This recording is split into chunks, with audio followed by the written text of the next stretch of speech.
নিখিল ভাৰত কৃষক সভা বৰক্ষেত্ৰী আঞ্চলিক কমিটিৰ উদ্যোগত বিক্ষোভ প্ৰদৰ্শন খৰাং বতৰত পৰি যোৱা ধান খেতিকে ধৰি বিভিন্ন শস্যৰ ক্ষতিপূৰণৰ লগতে স্মাৰ্ট মিটাৰ বন্ধ কৰাৰ দাবীত প্ৰতিবাদী কাৰ্যসূচী ৰূপায়ণ কৰে।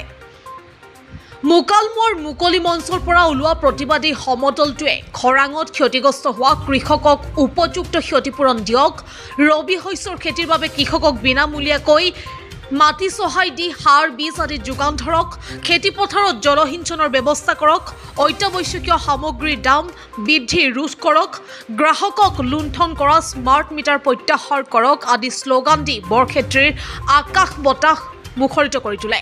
পিছত সমদলকাৰীসকল বৰক্ষেত্ৰীৰ ৰাজচক্ৰ বিষয়া কাৰ্যালয়লৈ গৈ এক প্ৰতিবাদী সভা অনুষ্ঠিত কৰে আৰু শ্লোগানত উল্লেখ কৰা দাবী সম্বলিত এখন স্মাৰক পত্ৰ ৰাজচক্ৰ বিষয়াৰ জৰিয়তে মুখ্যমন্ত্ৰীলৈ প্ৰেৰণ কৰে।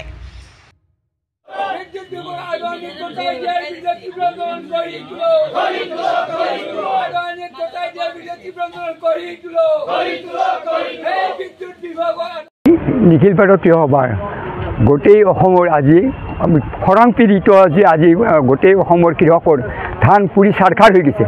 অকল ধানেই নহয়, অন্যান্য শস্যও পুৰি চাৰখাৰ হৈছে। এই পৰিস্থিতিত আমি ৰাজ্যখনৰ আন এটা ডাঙৰ সমস্যা হ'ল স্মাৰ্ট মিটাৰ।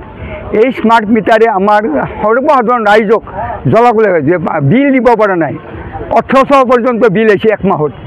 এনেকুৱা পৰিস্থিতিত সৰ্বসাধাৰণ গৰীব ৰাইজে আজি বিল দিয়াৰ অভাৱত ল'ৰা ছোৱালী পঢ়িব পৰা নাই, লাইন কাটা গৈছে। গতিকে আমি স্মাৰ্ট মিটাৰৰ গোটেই বিৰোধিতা কৰিছোঁ আৰু অসম ৰাজ্যিক কৃষক সভাৰ আহ্বান মৰ্মে আজি গোটেই অসমত এই 5 অক্টোবৰত স্মাৰ্ট মিটাৰৰ বিৰুদ্ধে বাতিল কৰাৰ দাবী আৰু আমাৰ যে কৃষকৰ শস্য পুৰি চাৰখাৰ হৈছে এই শস্যৰ ক্ষতিপূৰণ লগতে যে ক্ষতিগ্ৰস্ত কৃষকক ৰবি শস্যৰ কাৰণে আগতীয়াকৈ বিনামূলীয়াকৈ হাল বাই খেতি বিভাগৰ জলসিঞ্চন বিভাগৰ জৰিয়তে আমি পানী বিনামূলীয়াকৈ পানী যোগান আৰু এগ্ৰিকালচাৰ বিভাগৰ জৰিয়তে বিনামূলীয়া হাল বাই মাটি সহায় দি লগতে সাৰ বীজ কীটনাশক ঔষধ বিনামূলীয়াকৈ যোগান ধৰাৰ আমি দাবী কৰিছোঁ। আন এটা সমস্যা হৈছে কি যে আমাৰ এই অঞ্চলত আজি কৃত্ৰিম বান হৈছে। এই কৃত্ৰিম বানপানীৰ যোৱা 2 বছৰ ধৰি আমাৰ খেতিয়কে ৰুব পৰা নাই। এই কৃত্ৰিম বানপানী আমি স্থায়ী সমাধানত আমি দাবী কৰিছোঁ। লগতে আন এটা সমস্যা যে আমাৰ MGNREGAত আজি ব্যাপক দুৰ্নীতি হৈছে। আজি কামে কৰা নাই, ফটো মাৰিছে 10 টকা, এগাবেলাত 10 টকা দিছে মানুহক ফটো মাৰি পইচা লুটিছে, আবেলি 10 টকা দি অথচ কৃষকৰ শস্য বীমা শস্য চাফা হৈছে, খৰত পৰি বানপানী চাফা হৈ গৈছে।